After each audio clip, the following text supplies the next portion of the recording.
Okay, so, alright, there is a lot I need to talk about in this video, hence the length of it. Now to clarify, despite the way the title may sound, I do want to emphasize that I really like the decisions on what was cut. This isn't another Promised Neverland repeat, I swear, but there is still plentiful I want to talk about, specifically how much was crammed into one episode and how much was cut. There are also plenty of things to talk about regarding how this episode handled the controversy I mentioned in the last episode. I'm going to do something a little different compared to usual. In fact, I'm going to issue a spoiler warning a bit sooner into the video, but I'm also saying this with a firm belief that what I will be saying during the manga section isn't exactly spoiler material. I'll specifically be talking about bonus chapters and a 1 to 3 page mini arc that happens that seem to have been cut out over the course of this episode. I'm issuing a spoiler warning solely because the anime and the manga, while they do not follow each other to a T, they still sometimes use each other at different points in the story. An example being how in episode 13 they showcase the character Mio, whose storyline alongside Kiwi actually happened in the later half of one of the bonus chapters I want to talk about today. That's right, her mini storyline and the investigation into the birthday disease in season 1 wasn't actually in the manga until after chapter 42, which by definition of anime onlys, was after Fupuda and Reg's first exchange. Yet that still made it in the first season well beforehand. So I cannot confirm nor deny if the anime will actually talk about the first half of that story, as well as a few mini stories that happen in the second set of bonus chapters. I'll issue a spoiler warning with timecodes later in the video just in case the anime does for some reason down the line looking into these stories, but I'm really unsure as to how they would incorporate it at this point, which is why I'm confident in talking about it today. That being said, watch at your own risk.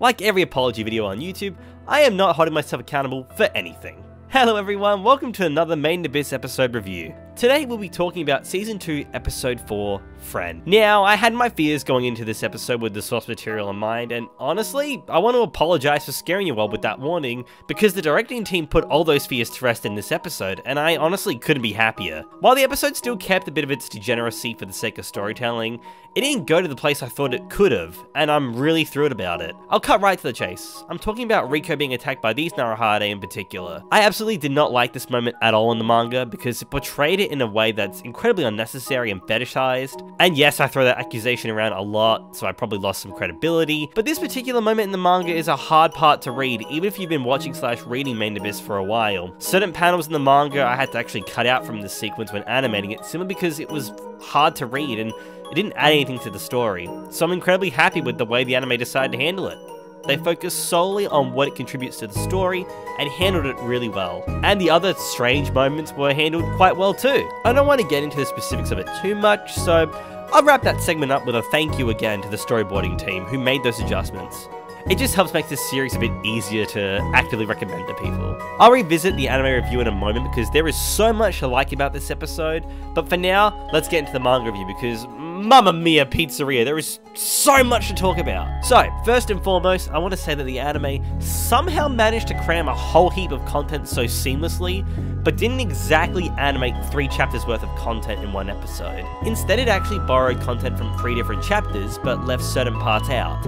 While I'm certain anything within chapters 42 and 43 that were left out will definitely be in the next episode, I'm pretty damn positive that a certain sequence that was left out of chapter 42 is forever lost to the abyss. These missing pages are a continuation to a bonus chapter that I'm now certain will not get an adaptation for. This, by the way, is not the bonus chapter I was referring to at the start of the video regarding spoiler material, that will come later on. This episode uses 95% of chapter 42, that 5% being the continuation of the bonus chapter, roughly 60% of chapter 43, and only about a quarter of chapter 44. The anime did an exceptional job at hiding these changes. It actually felt pretty damn seamless, even as an avid manga reader. The anime appears to be focusing a little harder on individual characters at a time, whilst the manga instead focuses on 2 coexisting storylines from both Reg's point of view and Riko's. I say this because the anime actually incorporated 2 original sequences that didn't exist in the manga, and make Nanachi's storyline play out alongside the others, which was an exciting change to see. This interaction never happened in the manga, and when Nanachi encounters Midi, that beginning sequence is also new. When you finally learn what's happening in that moment in the manga, it actually starts when Nanachi has already encountered Midi. You never see the lead up. It was a brilliant change that actually pulled at the heartstrings quite a lot. Kinema Citrus, man. Seeing Nanachi's intense and raw reactions was so painful in like the best possible way. Just well done, animation team. But more on that later. Let's talk about that 5% that was missing from chapter 42. In the manga, these inconspicuous pages exist. This here is a conversation between two twin sisters, one named Minae and another named Shirumi. They are referenced on a singular page at the start of chapter 40, which is when the team first discovered the Naruhade village in episode 2. These two sisters are from the East District in Orth, and are simply discussing the nature of netherglyphs. It only serves to expand the reader's understanding of the codes cave raiders use in the Abyss, and just help bring the Abyss's history to life. It's a one-page read that's worth checking out, but in the manga, they reach a very unsettling end in the course of 2 pages. The 5% that was missing is what leads to this very clever Easter egg for manga readers only. The name tag belongs to one of the sisters mentioned earlier. Minae is talking to her sister Shirumi in a very dark corner of the Abyss, far too dark to make out. Here she makes reference to the museum that original conversation took place. Minae then hopes that the unmovable sovereign Ozen will come to their aid, as she apparently has done so in the past. But that wishful thinking is constantly met with silence from Shirumi, and in the next panel, you can faintly see Shirumi's corpse covered in flies. Minae then asks why they cannot die together as their twins, but is confident they will both see each other very soon, and after more silence, the manga cuts back to that exact same sequence with Shirumi's name tag on the ground. It is such a clever throwback, but a painful one, that only manga readers would have actually ever gotten. Depressing as shit though. Like, goddamn Akihito, I saw these characters on 1 page, and I'm feeling so depressed thinking about them. So now I'll be talking about the bonus chapter that doesn't seem to have happened yet, but this being a chapter that might be carving a pathway for a new storyline inside of Main Abyss. I'll be issuing a spoiler tag just in case it does appear in a future episode, but it's unclear if it will actually be adapted at this point, because even the manga hasn't revisited the idea at all. My interpretation is that it's opening up a secondary story that isn't connected to the current Main Abyss arc, but a possible spin-off series later down the line. But anywho, that's just my guess. Watch at your own risk. Also, quick note, these chapters I actually didn't get to animate, so I apologize for the super lackluster editing for this segment. So the bonus chapter that got cut was one that takes place directly after the previous. It's the first half of the Mio sequence I mentioned earlier on. Before our beautiful chemist queen is introduced, Shigi and Nat are having a conversation on the surface about a burial tower that exists at the edge of the Abyss in the first layer. Apparently in this tower, hundreds of praying skeletons are resting, and some of those praying skeletons remains from over 2,000 years ago. 2,000-year-old cycle, anyone? But it gets stranger, because under the burial tower resides another set of praying skeletons with deceased dates predating the 2,000-year corpses by another 2,000 years. And an even further set of 1,000 corpses from 6,000 years ago reside even deeper. I'm no mathematician, but that 2,000 number is looking super sus, y'all. But then after that exchange, the chapter quickly segues back to Kyui's birthday sickness and Mio's storyline. But then, after that storyline takes place, another chapter comes in that got cut,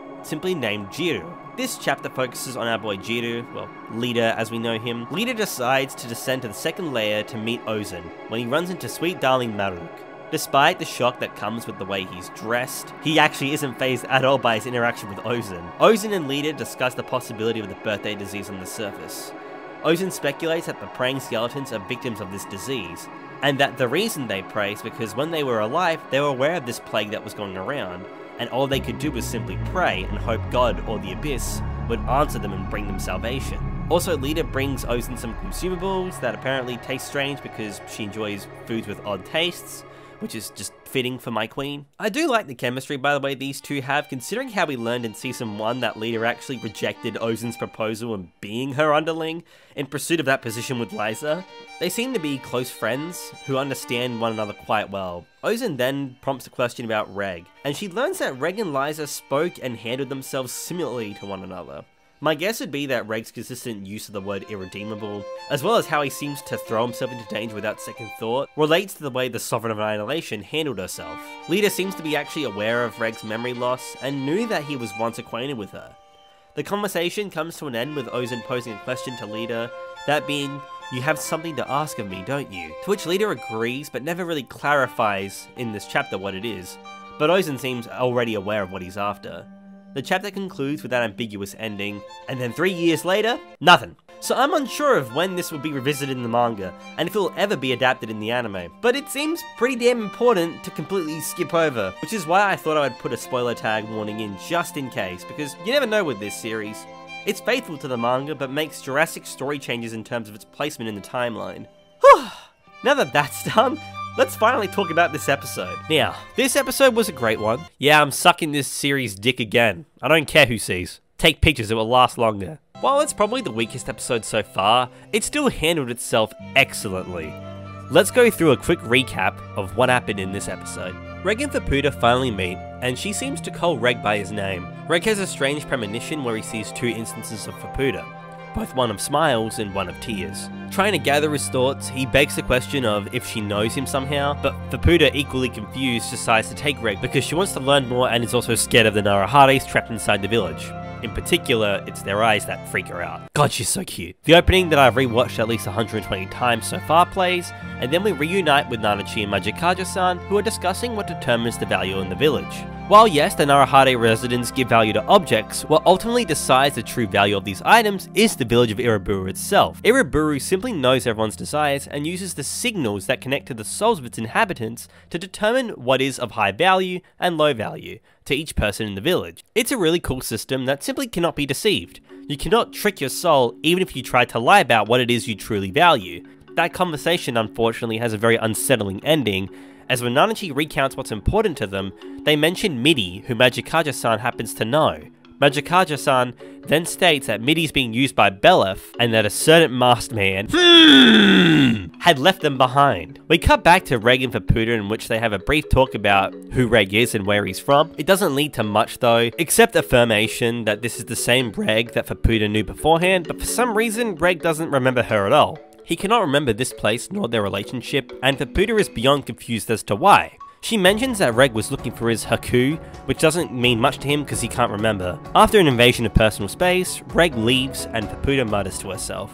Reg is followed by the giant robot, which doesn't seem hostile, and then encounters a group of eternal fortunes and name tags, symbolic of a funeral.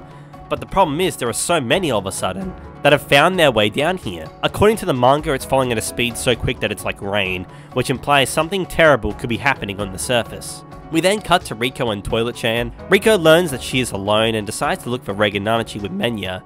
After having a map written out for her and being almost brutalized, she and Menya are rescued by my precious baby child Marsan. Marsan and Riko then team up to look for the duo.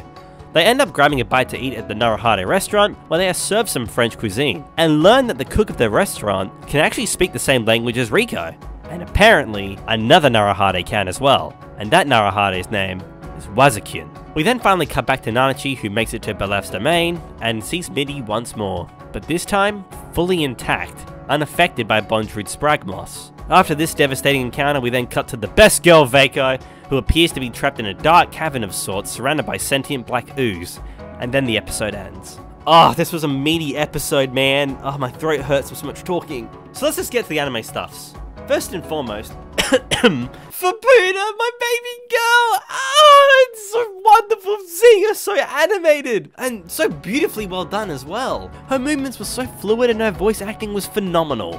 Hearing that Sosu just gave me butterflies, man. Ugh, that's the good shit. I think the anime did a great job at bringing her character to life. While I do think the anime wasn't able to fully capture the brilliance of her absolutely incredibly exaggerated reactions, I still think it did a good job at encapsulating her very chaotic energy, specifically how she moves from one point to another, both vocally and physically. Her chemistry with Reg, in my opinion, is the best part of this entire arc, and the anime is doing a fucking fantastic job at portraying that. You can immediately feel how organically and brilliantly these characters bounce off one another. Just so good, man. Also, another thing I want to bring up that I loved about this episode was the way it bridged the three sages together. The manga introduces each one individually to the story, but I like that the anime introduces them early and really gets you thinking as to why these characters have ended up the way they have. Because we have that prior knowledge of these characters, it gets audiences speculating as to what happened at the end of their journeys. Why is Wazukyun and Belaf Narahades, but clearly Veiko isn't, yet she doesn't appear to have aged much? Are they connected to the upbringing of the village? Like, there are so many questions for anime onlys, and I adore that writing decision. It lets you truly feel invested in the mystery of this arc, whilst the manga kind of just gives you all the answers in a bulk of chapters that happen one after another. By sprinkling this out a little, it just makes it more investing. Such a good decision, man. Also, speaking of good decisions, another thing I adored was the Pathway remix that played when Midi and Nanachi reunite. The song Pathway plays when Reg used Incinerator on Midi in the first season, so using a more somber version of a song that already gives me depression was a solid choice, as now my depression is even more deeper and inescapable. Thanks, Kevin. Also, I really like the choice of using lines from the Ganja storyline here in the present day. Veiko actually spoke a line from chapter 51 to describe Faputa, which I thought was an interesting choice.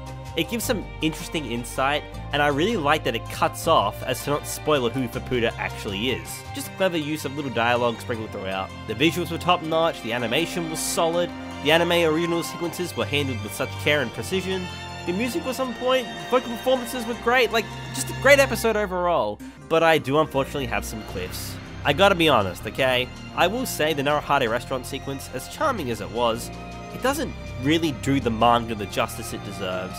The manga just feels more alive. There is so much more chaos and liveliness in it compared to the anime that I just don't think translated very well. Still a good job overall, but I definitely think that that scene could have been a lot more visually stimulating. Like, think about it, you got weird monsters cooking. That's so silly and exciting.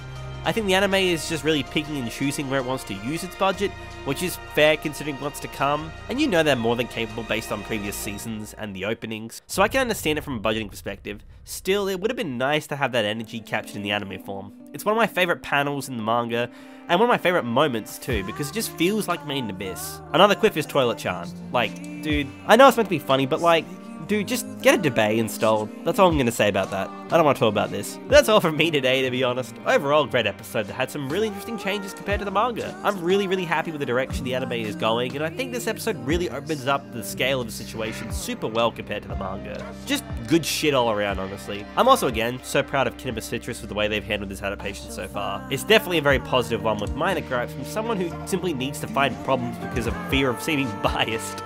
But hey, that's all from me today. Thanks for letting me talk your ear off, and I'll see you all next week, even deeper in the abyss.